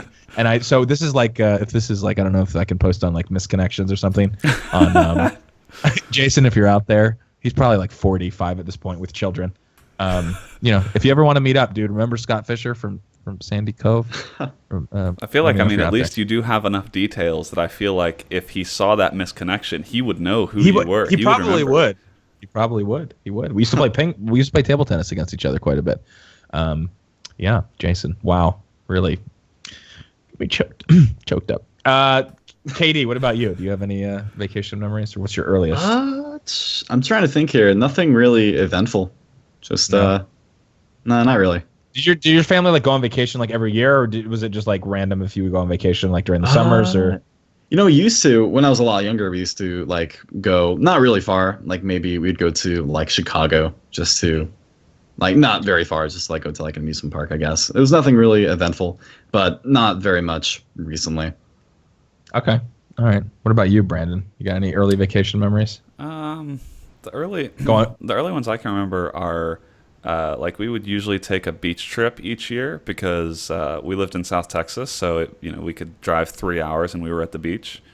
So we'd go to a place called Port Aransas in Texas, and there are like a bunch of there's like a bunch of kind of resorts and stuff there. And I just remember like the beaches at Port Aransas are not that great. Like if you compare them to the Caribbean or to just any place you think of when you're thinking of like nice beach. Texas doesn't have the greatest beaches, but like as a young kid, you don't care. Like I just remember building sandcastles. Oh, I remember we would go crab hunting late at night. So like my dad had a 4-wheel drive truck, and we would go out at like midnight, and we'd get nets. Like we had proper nets and everything, and we would catch crabs. It was awesome. That's cool. Yeah, that's a fun. How old were you at this point, would you say? It was probably like 7 or 8 maybe. Okay. Yeah. That's pretty good. But nice. Yeah, like you don't realize that there are all of these crabs that come out at night, and so we'd drive on the beach with the headlights on, and we would run, and we caught some crabs. That was fun times. Crab catching. Yeah. I just have to honorably mention Coco Nixie, whose earliest memory, I guess, on vacation, because this is just incredible. I'm assuming this is true because this just sounds too insane to be made up. My earliest vacation memory is going to San Diego, getting food poisoning from chicken on the plane, puking off the side of a boat, and then an aardvark at the zoo peed on my grandma. Oh my God. That sounds like a comedy that I don't know, like Adam Sandler just needs to direct, because that's incredible. Yeah. Oh, man. I'm sorry to hear that. It sounds like a really traumatic vacation. Yeah. Oh, you're stuck with that one. That's your earliest one. Yeah, that's exactly what started it all. I just love the aardvark peed on my grandma. Wow. I'm curious of the logistics here. Like, how was you went to the zoo and it was close enough proximity to like get urine on your grandma? All right. Yeah. Anyway, we can't.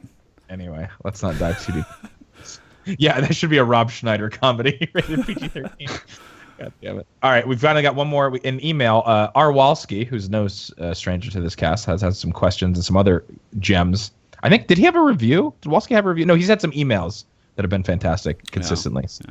Yeah. R. Walski writes via email. My first FPS was Battlefield 2142, a game that, other than having debatably one of the best theme songs in the Battlefield franchise, also sparked my love for video games and team-based shooters. EA has since shut down the servers of this game and many others over the years, leaving the 10-year-old game dead to all but a handful of skilled diehards with custom server browsers and mods. With so many digital graveyards and lost worlds being abandoned each year, my question for the cast is, what is your favorite now dead online game, and what, if anything, should be done to catalog these games for future generations? So a twofer. But good questions. Favorite dead online game?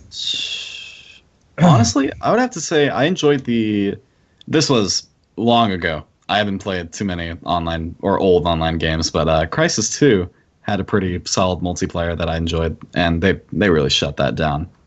I'd love to play that again. Oh, I know what Brandon is. I mean, this is just. I mean, you know what mine's gonna be? We have to. Oh, it's easy. I think I know. No, I don't think you. I don't think you know my actual answer. Okay, all right. Because I'm gonna say Tribes Ascend. Well, Tribes Ascend. Yeah, the thing is, I don't think that doesn't apply to what he's talking about, because that game is still alive in the technical terms, right? It's not actually dead. I think he's talking about like a game that doesn't actually exist now. Like you couldn't go back and play it. Yeah, that's a good point. And I don't really have that many because I didn't play all that other than Counter-Strike. So you can still go. You can still play Source. You can play 1.6. So, all right. So what's your actual answer, Brandon? I'm curious. My actual answer. Oh, I know. Star Wars Galaxies. You are correct. I knew it. Star Wars Galaxies is my actual answer.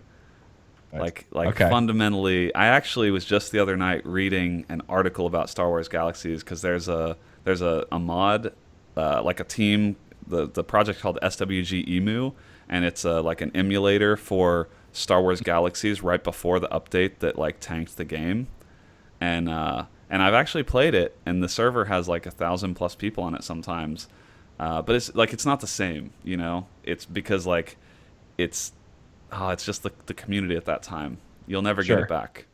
But that if I could bring back a game like proper, that would probably be the game, because like that basically like set the course for future years of my life. Like I only identified, similar to you, Scott, I only identified as a first-person shooter player back when I was like in middle school. You know, I played Tribes, and my cousin played EverQuest, and I was like, that's nerd stuff. Right? Like play a real game. And then I got hooked on Star Wars Galaxies, and I couldn't say that anymore. Nice. That's Have either of you played Natural Selection 2? It's not an older one. Yes. Yeah. Yes. No. Well, I played the original Natural Selection, and I really liked the original. The new one. The original Natural Selection. I don't know if that's still around. The new one I haven't played much, but I really like the original. I do have an answer for this. I do have an answer for this. Sorry, now that you say that, but the Specialist before it was. The Specialist before it became Double Action Boogaloo, which I still like. But when it was the Specialist, it had all the Matrix tie-ins, and it was just breaking all kinds of copyright shit. But it was absolutely like the Specialist. I don't know if you can still go. You probably can still play a version of it. Maybe exists. Maybe there's a server. But I really like the Specialist in that form when it was on the older, like on the 1.6 engine or whatever. Like that, I put hours into that game.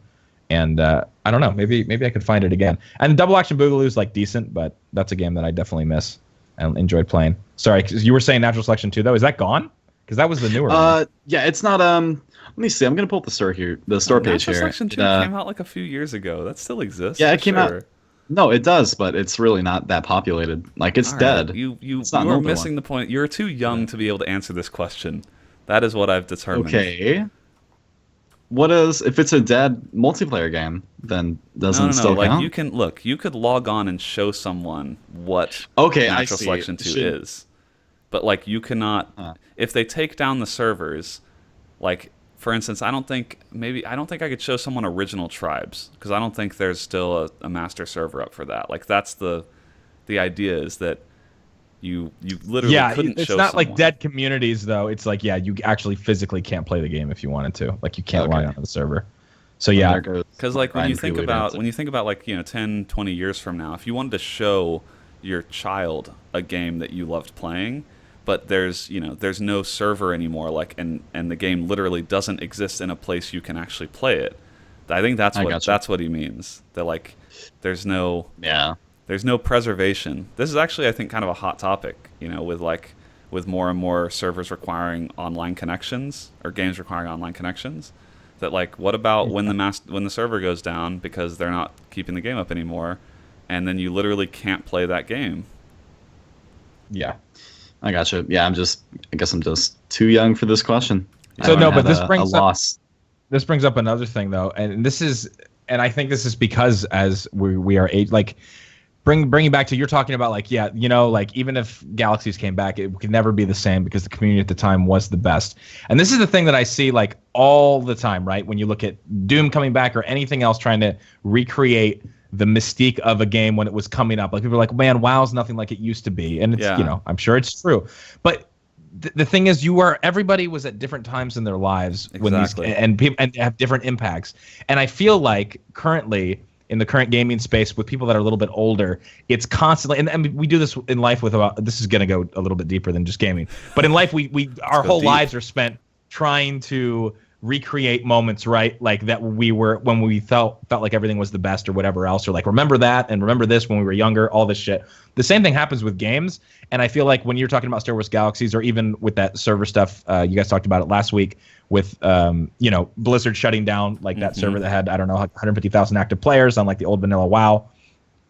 You know, it's like people, you can't get back there because you don't have a time machine, and it will always be different. And so the same stuff that are us old fogies relatively when it comes to gaming, when we're talking about like, man, remember when, you know, like the community in Galaxies, there's people that are fucking 10 years old playing Rust, having that experience. Exactly. And that's what's so funny about it when I think about it is like, and even like, and so that's how I know, I guess I'm getting older, is when I'm like, people are like, man, dude, like my first Call of Duty was like Black Ops, and that just blew my, and I'm just like, I can't even get in that space. But to them, that is like had the most impact of any game they've ever played, and who knows what they'll play after that. Yeah, like we're at a point in our lives now where nothing can have that kind of impression on us ever again. It can't.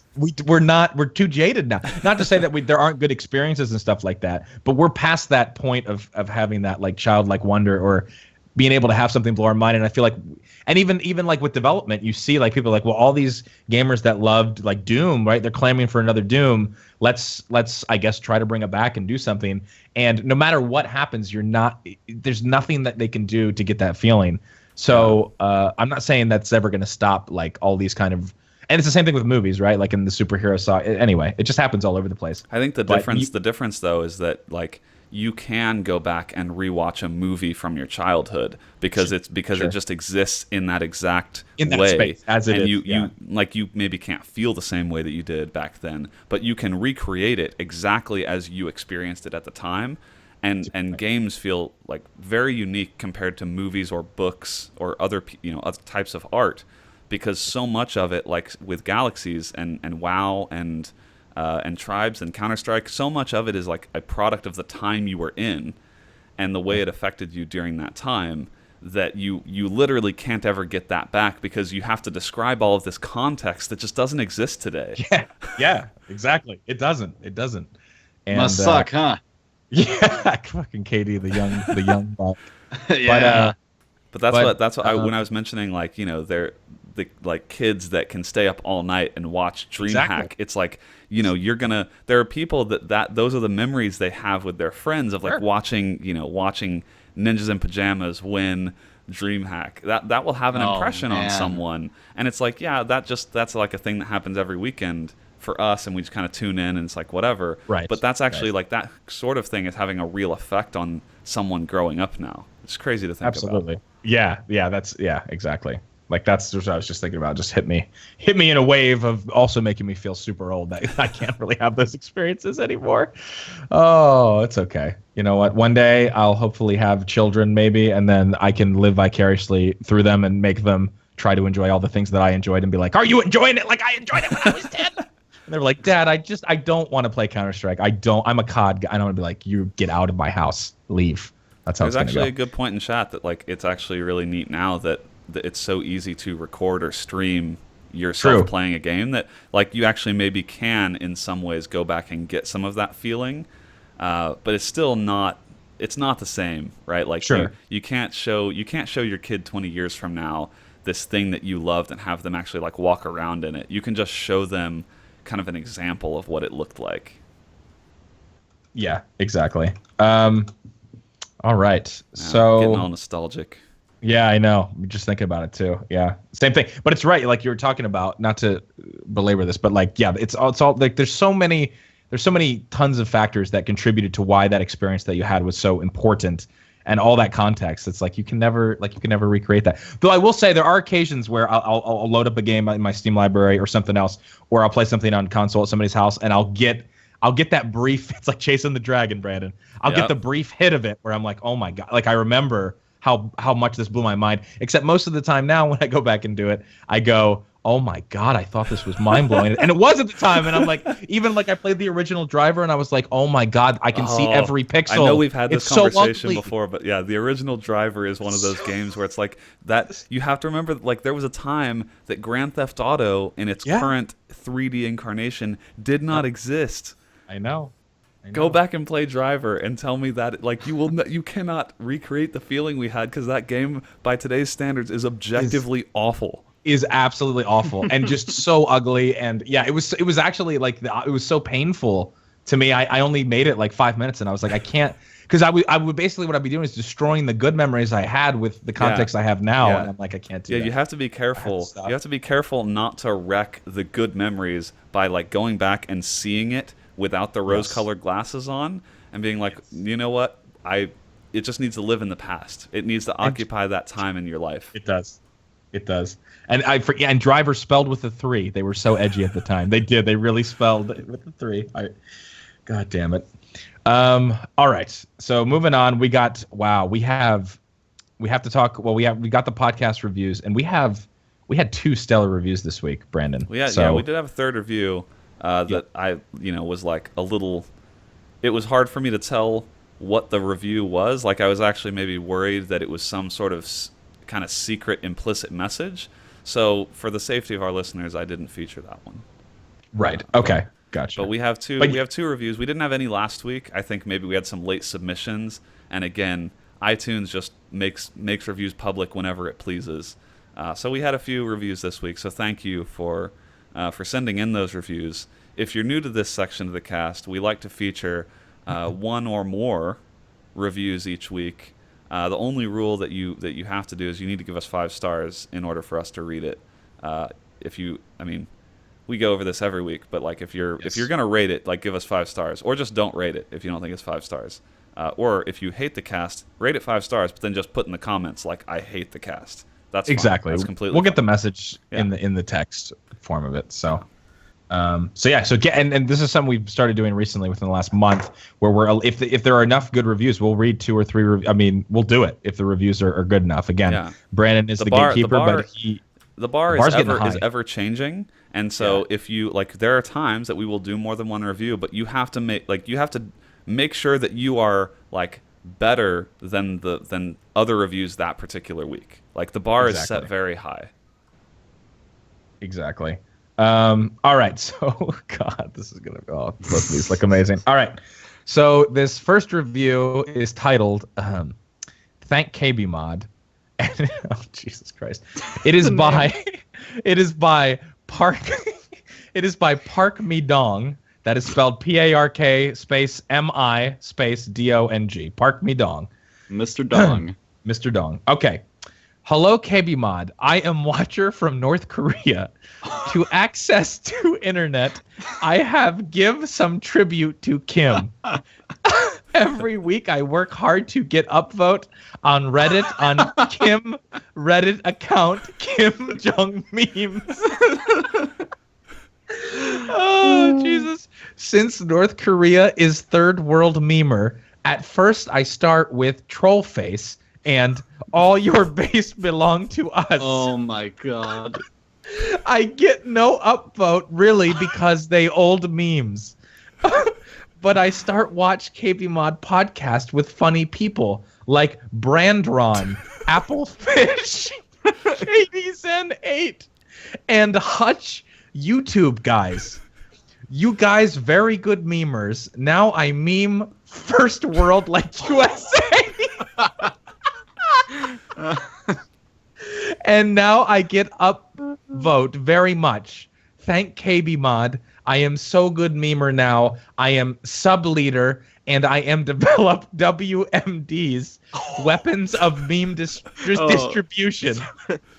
Thank KBMOD. Keep up the great work. Oh my wow. God. Sounds like he's been repressed for a long time.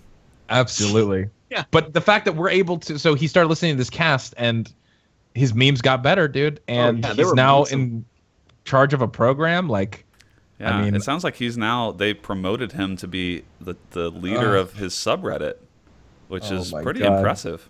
That's very impressive. That's I didn't realize it was that dire in North Korea that like before the podcast he was just now getting to troll face and all your base belonged to us. All your base belonged to us? Like, when did that come out? Man. Oh my. Really? That makes me makes me feel the same way as like, you know, when a third world country is just now getting Seinfeld or something.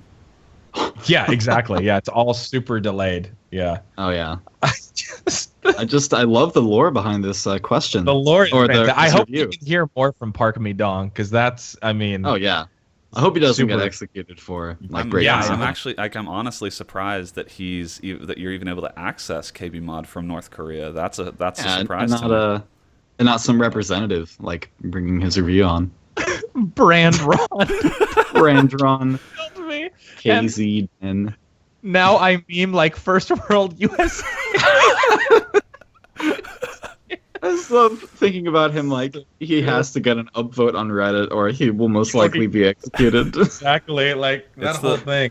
Like we get caught up in the details of our lives, but there's someone out there who is just trying to like you gotta appreciate the simple things.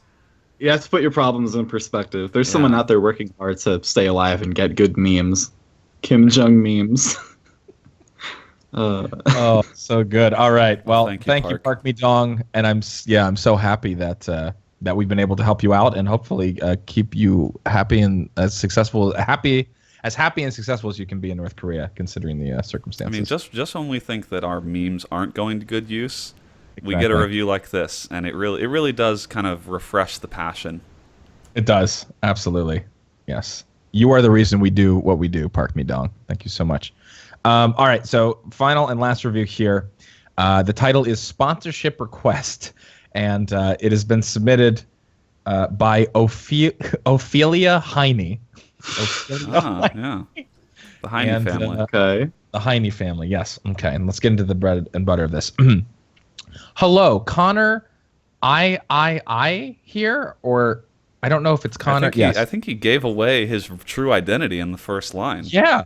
Oh, it is. Yeah, exactly. Very interesting. I don't know. So I guess maybe this is some sort of pseudonym. Maybe we shouldn't have said that line. Like, I'm not sure. Yes, I'm not sure. He says it, and then he says it again. Pronounce Connor I like twice. So, all right. So some mixed signals here. Yeah. All right. A few of my friends, Hector, Oscar, Dom, Erica, and Steve, and I have recently started a steak restaurant. We decided to name it, oh God, with a letter from each of our names. So we came up with CHODES. Our motto is, we may not have the longest meat, but we do have the girthiest. Okay. I come today to this podcast with a deal. If you put an ad on screen saying, I love CHODES, obviously the name of their steakhouse, you can all have as much of our meat that your mouse can hold. So what do you say? I say we take the offer. I mean, I'm a fan of steak. I feel like I'm going to need to see in writing the exact agreement because I don't want to, I don't want to get swindled here by some, like clearly this is not a long form contract, and I think an oral agreement could be legally binding. So I don't want to like. Okay, you're right. We should jump the gun. We're going to have to contact our counsel. So email, sure. Okay. So Ophelia Heine or Connor or whoever is maybe Ophelia Heine's the person putting the contract together. Oh, I'm not sure. Yeah, maybe so. Maybe that's his counsel. That could be his counsel. So send that to businesssponsorships@kbmod.com and we'll take a look at it. I don't think there would be any problem. I don't think we're sending any mixed signals with CHODES. I think that's pretty. I think clear. It sounds like you have a brand that we can truly get behind. Yes, in more ways than one. We could get behind that brand. And to the side of that brand, and if we can even, anyway, that brand definitely has a lot. If you're looking look at this podcast overlay. We got a bunch of free space. Yes, dude, absolutely. Just even, this could definitely work. So, what's the worst that can happen? I kind of agree with Petey. But again, we should look at the legal jargon and the contract. So, Ophelia, Heine, Connor, send them some info on that. And thank you for. I guess I'm just realizing that this was not at all a review of the podcast, but was in fact just a sponsorship request. But hey, he rated 5 stars. Yeah. So good. He obeyed the rules. Yeah, he obeyed the rules. So as good of review as like we've said before. You can put whatever you want in there. It's the one thing that we're guaranteed to read each week. So, exactly. Definitely let us know. Looking forward to that steak. Yeah, I can't wait. A nice medium rare, Brandon. Medium rare. Yeah, absolutely. Man, this has really come full circle. It really has. Look at this. This is what a beginning how we started, or ending how we started. It has. All right, guys. Well, that has been episode 232. It was a fun one. We will be back next week with episode 233. We just keep on keeping on. Obviously, for all of your gaming news, not all of it. I guess I should not say all of your gaming news. Let's not get crazy here. For select gaming news and reviews and hardware stuff, go to KBMOD.com. Someone's going to go to KBMOD.com and be like, I wonder what the news headlines are today, and be very disappointed. For a slight trickle of news that's relevant to you. Yes, like occasional reviews, and there's definitely hardware stuff, build guides. There is at least one post a week, generally. Yes. I'm just going to say all. If we just start lying, maybe there'll be more hits on the site, and maybe people will forgive me. No, but there's good stuff on there. KDZen makes content. Multiple people make content for this site and and we appreciate them for it. So definitely check that stuff out. And I can be found at APL Fisher on Twitter. I went first. That's a real dick move. KDZen can be found at KDZen18 on Twitter, and Volition can be found on Twitter at Volition. Just use ones in place of all of the letters. No, VOL1TION. It's Volition. Yes, and you can find him on there. And thanks for chilling with us tonight if you listen live, and thanks for chilling with us if you listen in your car or in the bathroom, or while jerking off, or whatever else you crazy audio listeners do. I do appreciate you. I know there was a time when I acted like I didn't, and then I saw the numbers and I realized I should really be appreciating the audio listeners more than the live viewers. But let's not go there. I love the live listeners just as much. So, quick note, next week is PAX East. If you're going to be there, come say hi. I'll be there. There you go. Ooh. All right, friends. Without any further ado, we're gonna say goodbye. It's been real. Farewell. Yatta!